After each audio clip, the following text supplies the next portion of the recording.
Good morning, YouTube, and welcome back to the channel. Hope everyone is gonna have a great day today. It's about 6 o'clock in the morning, just a little after, here in Mammoth on a Thursday morning before Mother's Day. And I'm heading back down south this tonight. So I've been up here for about a month, and we've been super busy, so I haven't gone back down south at all. And got family down there this weekend. We got some plans with the family, so today will be my last day in Mammoth, and until Monday. So what I'm gonna do today is I'm just gonna spend the day really triple checking everything, making sure everybody's got good direction, that they can handle, tomorrow. It's really only going to be tomorrow and maybe part of the day Monday, but just make sure everybody has stuff to do and all that good stuff. And I'll be back Monday, but we're going to go around and get the day started. So let's get to it. That sun's just popping over the White Mountains over there to the east. Looks like it's gonna be a beautiful day. Wind is, so far, no wind, but pretty much been dealing with the wind every day. It's just that time of year. Nice and calm this morning though, so that's nice. First thing we're gonna do is go by the office. I want to check something on the plans. Kind of had a moment last night. I woke up and I know I set that top of floor off the survey, but for some reason I woke up last night thinking that I need to double check that. So the forms are already up. Probably should have double checked that sooner. I mean, I know I did, but with all that's going on, I just want to verify some numbers. So I'm going to go over here. We're also setting those cages, so I'm going to be looking at that detail. I got to get the perfect elevation on the upper cage so that the column base plates are going to set. They're not going to touch the cage. They're going to be able to set at the right height, because I can't have those too high or they're not going to work for my building. So let's go on in here to the office and check a couple things, and then we're going to drive down to GTH and verify it in the field.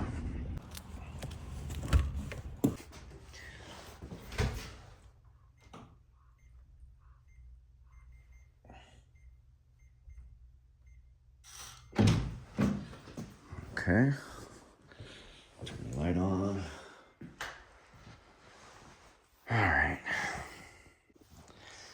Well, yeah, just as I kind of suspected, which I don't know why this didn't occur to me sooner, but this engineer is a complete joke, and he's been hard to deal with anyways, but here we go. These are showing setting down in below that first mat. Like that shear plate actually comes down into the mat there, but yet he's got the mat's tied at a 12 by 12 grid. Okay, these are more than 12 inches. Okay, so they are not going to slide down into the they are not going to slide down in there. I mean, this guy is something else. He just draws it on paper and walks away. So now that's going to be an issue for me. I'm going to have to do something in the field. I'm going to have to do a field fix here. And then I don't even like asking this guy questions either, because he tries to make you feel like you're an idiot on emails. So, but you can clearly see all of his shear plates go below that mat, which, it's not going to work because the shear plates are actually larger than the grid pattern on the mat. So that'll be a good one. I mean, this is crazy. We're going to end up having to cut a little chunk out of each mat to slide that cage down into the, or I mean, to slide the shear plate down to the right elevation. So he didn't even account for that in his drawings, which most of the time it happens, and I should have caught it sooner.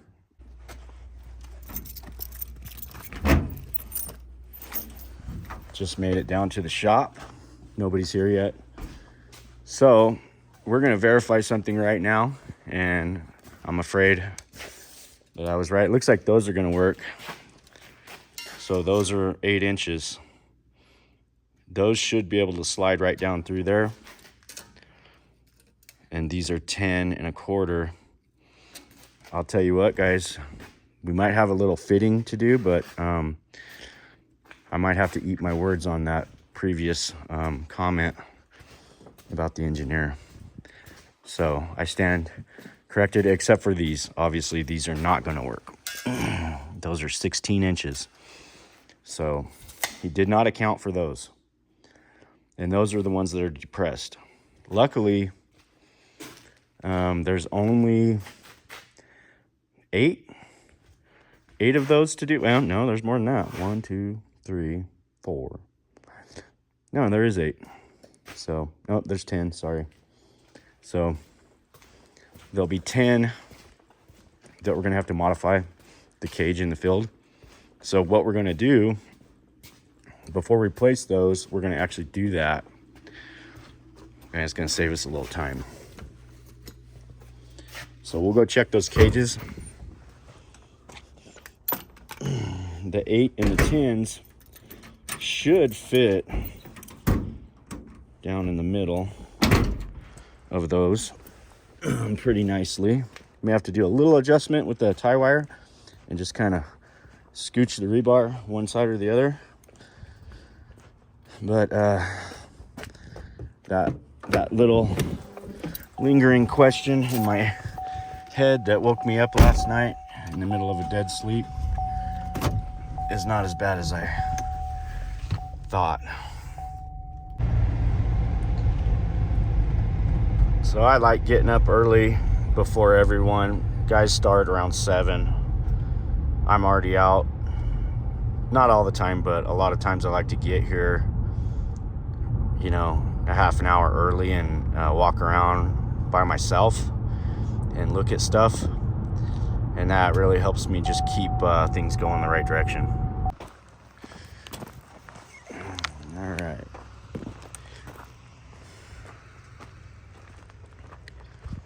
So, here we go.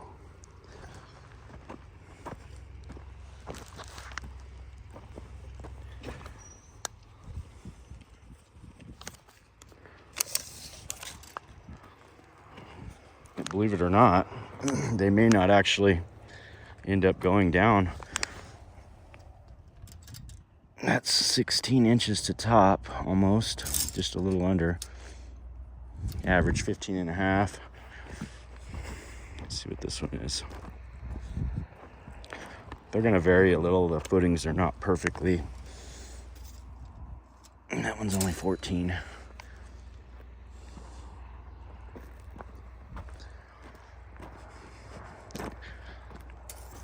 So I'm gonna double check the height on those shear plates. So from the looks of it, all the perimeter cages are going to actually, they're not going to embed down through the top cage. Even though he shows it like that on the drawing, it's just with the depth of the footing, I think it's deeper than that. So double check it. I think we're gonna be okay on all that. Let's get the laser out and double check some elevations. Okay, just a real quick little tutorial on converting tenths to inches.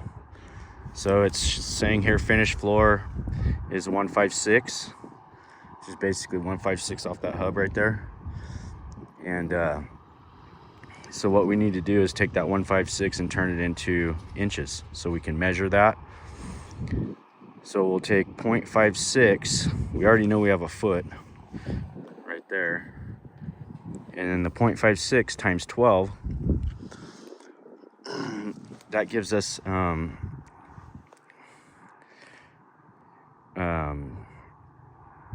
6 3/4, basically, when you convert that. When you times the 0.56 times 12, it's 6 3/4 of an inch, give or take just a hair.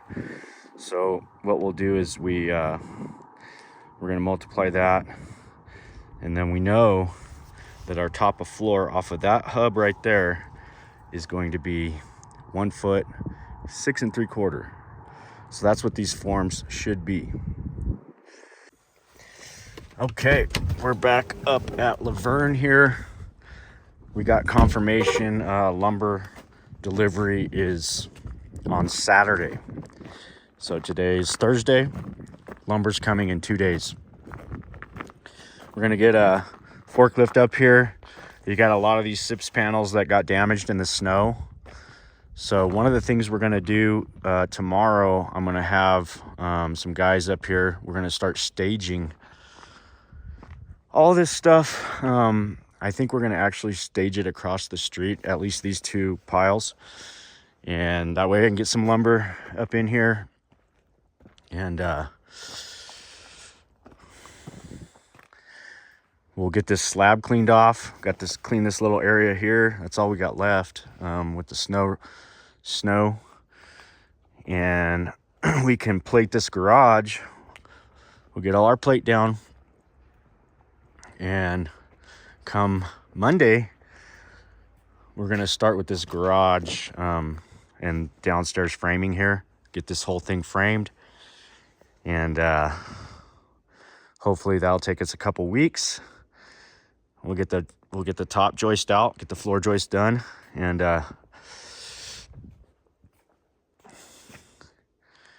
things will be moving in the right direction on this project finally.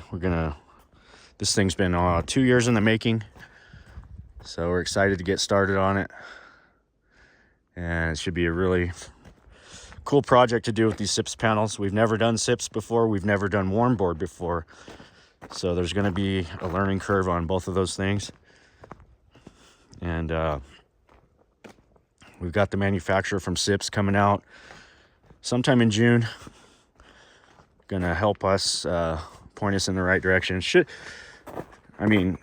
supposed to be real easy. So it's supposed to be easier than conventional framing. So my plan is to kind of use this as a staging area across the street. Hopefully we don't have any issues with that. And then utilize as much room here, get everything kind of organized. That's what we're going to do tomorrow with some guys. So we can be prepared for that lumber delivery. But yeah, away we go. Morning. You ready? How we doing? Ready? Okay, we're over here on this other project. We're gonna go take a look at some nasty stuff inside.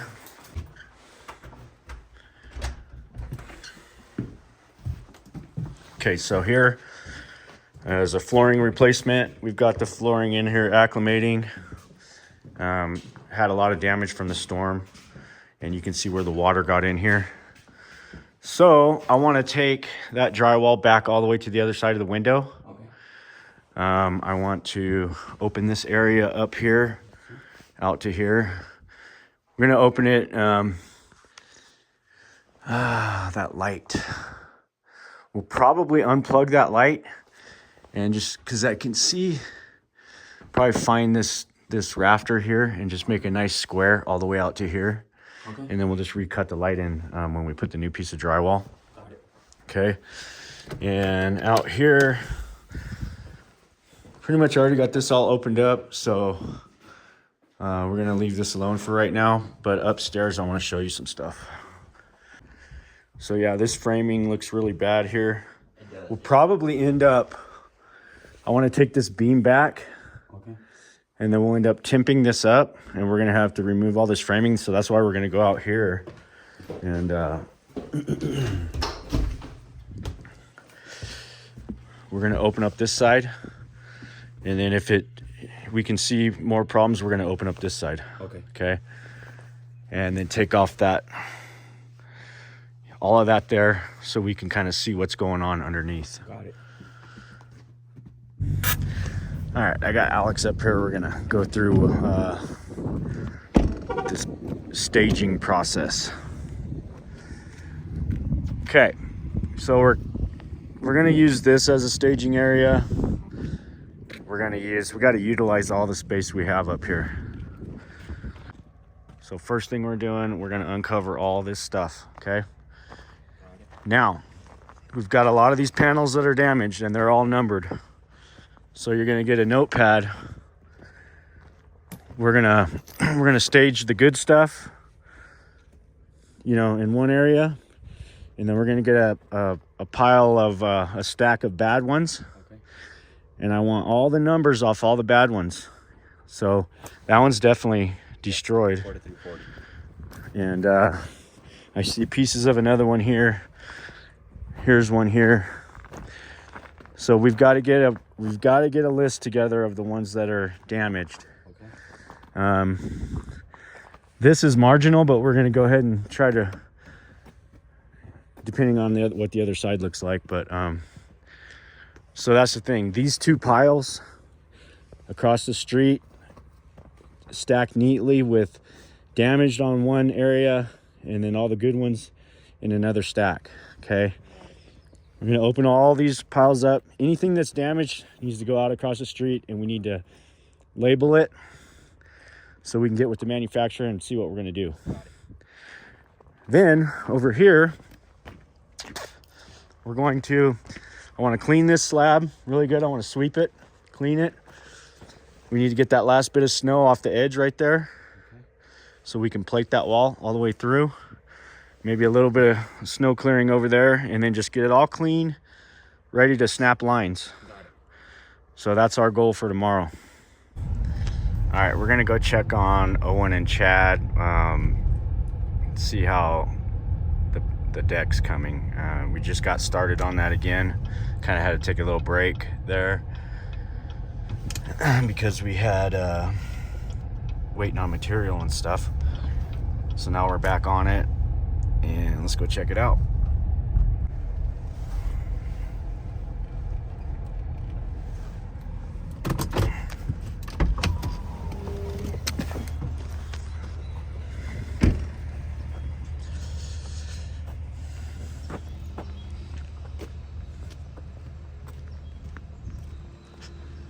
We had a little cave-in on the footings when we were clearing this dirt, so Owen's cleaning it.